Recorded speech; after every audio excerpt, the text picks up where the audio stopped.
بسم اللہ الرحمن الرحیم۔ شروع کرتا ہوں اللہ کے نام سے جو بڑا مہربان اور نہایت رحم والا ہے۔ السلام علیکم ورحمۃ اللہ وبرکاتہ۔ آپ پر اللہ کی سلامتی ہو، آپ پر اللہ کی رحمت ہو اور آپ پر اللہ کی برکت ہو۔ میرا نام محمد ذیشان ہے اور میں بحریہ کالج مجید ایساری میں معلم القرآن یونٹ نمبر 3 جماعت نمبر 5 میں بحیثیت تدریسی خدمات سر انجام دے رہا ہوں۔ بیٹا آج کا ہمارا لیکچر 4 حصوں پر مشتمل ہے۔ پہلے حصے میں کتاب کا تعارف، استاد محترم اور کالج کا نام بتایا جائے گا، جبکہ دوسرے حصے میں سبق پڑھایا جائے گا اور تیسرے حصے میں سبق کے متعلق جو جوابات ہیں آنسر شیٹ وہ آپ کو دی جائے گی اور چوتھے حصے میں اسائنمنٹ اور ورک شیٹ آپ کو دی جائے گی۔ تو آج ہم اپنے لیکچر کا اسٹارٹ کرتے ہیں حصہ نمبر 1 سے۔ ہماری کتاب کا نام ہے معلم القرآن۔ معلم کے لفظی معنی ہیں تعلیم دینے والا، اور القرآن کا مطلب یہ ہے کہ قرآن اللہ تبارک و تعالی کی وہ مقدس کتاب ہے جو اللہ تبارک و تعالی نے نبی کریم صلی اللہ علیہ وسلم پر بذریعہ جبرائیل نازل فرمائی۔ اس مقدس کتاب کا نام قرآن مجید ہے۔ تو معلم القرآن کا مطلب یہ ہوا قرآن کی تعلیم دینے والی کتاب۔ یہ کتاب مختلف یونٹس پر مشتمل ہے، لیکن کلاس 5 کے اندر ہم آپ کو یونٹ نمبر 3 پڑھائیں گے، اور آپ کی کتاب کو پڑھانے والے جو آپ کے استاد ہیں، استاد کا نام ہے استاد محترم جناب محمد ذیشان صاحب۔ تو یہ کتاب سے متعلق مختصر سی معلومات آپ کو دے دی، اور کتاب کے جو پڑھانے والے ہیں ان کا نام ہے محمد ذیشان، اور یہ کتاب پڑھائی جا رہی ہے بحریہ کالج مجید ایساری آفٹرنون شفٹ کے اندر جماعت 5 کو۔ چلیے اب ہم باقاعدہ اپنے سبق کا آغاز کرتے ہیں۔ ہمارا سبق نمبر 1 ہے یونٹ نمبر 3 کا، اور اس کا پہلا ٹاپک ہے عظیمٌ۔ عظیمٌ کے آگے 2 لفظ اس کا ترجمہ لکھا ہوا ہے۔ پہلا لفظ ہے بڑا / اور سیکنڈ ترجمہ لکھا ہوا ہے عظیم۔ عظیمٌ کے لفظی معنی ہیں بڑا، اور عظیمٌ کے دوسرے لفظی معنی ہیں عظیم۔ تو اس کتاب کی خاصیت یہ ہے کہ اس کتاب کے اندر زیادہ تر ان الفاظ کا انتخاب کیا گیا ہے جو الفاظ عام طور پر اردو زبان کے اندر بھی استعمال ہوتے ہیں، جیسے کہ آپ دیکھ سکتے ہیں عذاب ہے، شیء ہے، ظلم ہے، اسی طریقے سے عذاب و عظیم، بہتان و عظیم، بہتان تہمت، اردو میں بھی بہتان کہتے ہیں۔ تو اس کتاب کی خاصیت یہ ہے کہ اس کتاب کے اندر ان الفاظ کا زیادہ تر انتخاب کیا گیا ہے جو الفاظ اردو زبان کے اندر بھی استعمال ہوتے ہیں۔ تو عظیم، اگر اس عظیم کے ساتھ لفظ عذاب ملا دیں گے تو اس کا ترجمہ بن جائے گا ایک بڑا عذاب۔ اب یہاں پر ایک بات کا خیال رکھیے گا کہ جب کسی لفظ کے آخر میں تنوین آ جائے تو اس کے ترجمے کے اندر ایک یا کوئی کا لفظ پیدا ہو جاتا ہے۔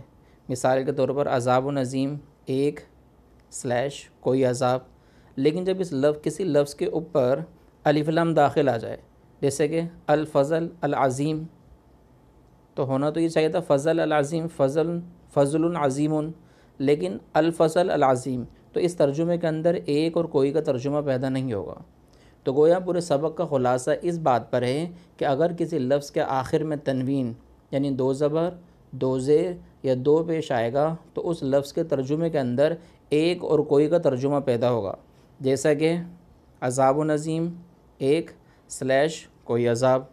لیکن جب کسی لفظ کے اوپر الف لام داخل آ جائے گا، جیسے کہ الفضل العظیم، جیسے کہ الفوز العظیم، جیسے کہ العرش العظیم، اور جیسے کہ القرآن العظیم، تو ان تمام الفاظ کے اندر ایک اور کوئی کا ترجمہ پیدا نہیں ہوگا۔ جیسے کہ مثال ہماری عذاب، اس کا اردو میں ترجمہ ہے عذاب، لیکن جب ہم عذاب کو عظیم کے ساتھ ملائیں گے، عذاب و عظیم، تو اس کا ترجمہ بن جائے گا ایک عظیم عذاب، اور عظیم کا دوسرا ہم نے ترجمہ پڑھا ہے بڑا، تو لہٰذا مکمل ترجمہ ہو جائے گا ایک بڑا عذاب یا ایک عظیم عذاب۔ دوسرے پاس ہمارا جو لفظ ہے شیء کا اردو میں ترجمہ ہے چیز۔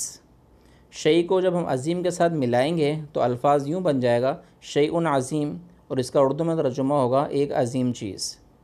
مثال نمبر 3 ہے ہماری ظلم، اس کا اردو میں ترجمہ ظلم ہوگا۔ جب اس ظلم کے ساتھ ہم عظیم ملا لیں گے تو ترجمہ بن جائے گا ایک عظیم ظلم۔ لہٰذا ہمیں بات پتہ چلی کہ ان عربی کے الفاظ زیادہ تر وہ استعمال کیے گئے ہیں جو الفاظ ہماری اردو زبان کے اندر بھی استعمال ہوتے ہیں تاکہ آپ کو ترجمہ کرنے میں آسانی ہو۔ اب ہم باقاعدہ اپنے سبق کا آغاز کرتے ہیں الفاظ کے ساتھ۔ پہلا لفظ ہے ہمارا نمبر 1 عذاب عظیم، ایک سلیش کوئی عذاب، تو سلیش اور اس لیے آپ کو دے دیا، یا تو آپ ایک کا ترجمہ کر سکتے ہیں اور ساتھ ساتھ آپ کوئی کا ترجمہ بھی کر سکتے ہیں۔ سیکنڈ ہے بہتان عظیم، ایک بڑی تہمت، ایک بڑا بہتان، دونوں ترجمہ کر سکتے ہیں۔ نبأ عظیم، ایک بڑی خبر۔ ملکن عظیمہ، ایک بڑی بادشاہت۔ اب ملکن کا لفظ اردو میں استعمال نہیں ہوتا، لہٰذا یہاں پر اس کا ترجمہ دے دیا بادشاہت۔ سیکنڈ ہے قولاً عظیمہ، ایک بڑی بات، قول کہتے ہیں بات کو، عظیم مطلب بڑی۔ سحر کہتے ہیں جادو کو، اور عظیم کہتے ہیں بڑا، ایک بڑا جادو۔ الفضل العظیم، بڑا فضل۔ العرش العظیم، بڑا عرش۔ تو یہاں پر ایک کا ترجمہ میں نے نہیں کیا، الفضل العظیم کے اندر بھی ایک کا ترجمہ نہیں کیا، العرش العظیم کے اندر بھی ایک کا ترجمہ نہیں کیا۔ اب ہم چلتے ہیں سیکنڈ لائن کی طرف، اجر عظیم۔ تو دیکھیے گا اجر کے را کے اوپر بھی تنوین ہے اور عظیم کے اوپر بھی تنوین ہے، تو ہمارا ترجمہ کیا ہو جائے گا؟ ایک بڑا اجر۔ عرش عظیم، ایک بڑا عرش، آپ یوں بھی ترجمہ کر سکتے ہیں، کوئی بڑا عرش۔ اجر عظیمہ، ایک بڑا اجر۔ تو اجر عظیم اور اجر عظیمہ لفظی اعتبار سے تو یہ ایک جیسے ہی ہیں، البتہ یہاں پہ 2 پیش ہیں اور یہاں پہ 2 زبر ہیں، لیکن ترجمہ کرتے وقت دونوں کا ترجمہ سیم ہی رہے گا، ایک جیسے ہی رہے گا۔ فوز عظیمہ، ایک بڑی کامیابی۔ فضل عظیم، ایک بڑا فضل۔ عذاب عظیم، ایک بڑا عذاب۔ الفوز العظیم، بڑی کامیابی۔ تو ہم نے آپ کو اصول یہ بتایا تھا کہ جب کسی لفظ کے اوپر الف لام داخل آ جائے گا تو وہاں پر ایک اور کوئی کا ترجمہ نہیں ہوگا، تو الفوز العظیم کا ترجمہ ہوگا بڑی کامیابی۔ القرآن العظیم، عظیم قرآن۔ شیء عظیم، ایک بڑی چیز۔ ظلم عظیم، ایک بڑا ظلم، آپ کوئی بڑا ظلمی ترجمہ کر سکتے ہیں۔ اسم عظیمہ، کوئی بڑا گناہ۔ بہتان عظیم، کوئی بڑی تہمت۔ یوم عظیم، کوئی بڑا دن۔ خلق عظیم، کچھ بلند اخلاق، کچھ بڑے اخلاق، کچھ کا ترجمہ بھی کر سکتے ہیں، کوئی بڑے اخلاق۔ ایک بڑا کا یہاں پہ ترجمہ نہیں ہوگا، کیونکہ ایک کا اس لیے نہیں ہوگا، خلق جو ہے یہ اخلاق کی جمع ہے، تو بہت سارے اخلاق ہو گئے نا، تو یہاں پر ایک کا ترجمہ نہیں ہوگا، آپ یوں کہہ سکتے ہیں کوئی بڑے اخلاق۔